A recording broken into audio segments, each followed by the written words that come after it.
ফজরের পরে সালাম ফিরিয়ে কারোর সঙ্গে কথা না বলে এই দোয়াটি 100 বার পড়েন, দুনিয়া আপনার পায়ের নিচে মাথা নত করতে বাধ্য হবে ইনশাআল্লাহ। আল্লাহ রাজত্ব দান করে দেবেন। আপনার অভাব অনটন, দুশ্চিন্তা, অসুস্থতা, পেরেশানি, সন্তান কথা শুনছে না, কোনো কিছুতে উন্নতি নাই, বিদেশে গিয়ে আটকা পড়েছেন, দেশে আসতে পারছেন না, আল্লাহ সব দোয়া আপনার কবুল করে নেবে যদি আপনি করতে পারেন। আল্লাহর উপর ভক্তি ভরসা রেখে আপনি আমল করুন না, আল্লাহ তাআলা অবশ্যই রিজিক খুলে দেবেন।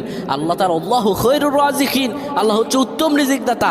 আল্লাহ আপনার তো অবশ্যই কবুল করবেন। আল্লাহ বলেছেন উদউনি আস্তাজিব লাকুম, আমার কাছে চাও আমি দিয়ে দিব। এই কথাগুলো তোমরা শেয়ার করে দিবা, ফ্যামিলি সবার কাছে শেয়ার করবা। তুমি আমল না করো সব পাবা যদি তোমার একটা কথা অন্য কেউ শুনে আমল করে। আমার প্রায় ভাইরা, ফজর নামাজের পরে নবীজি কখনোই আমলটা ছেড়ে দিতেন না।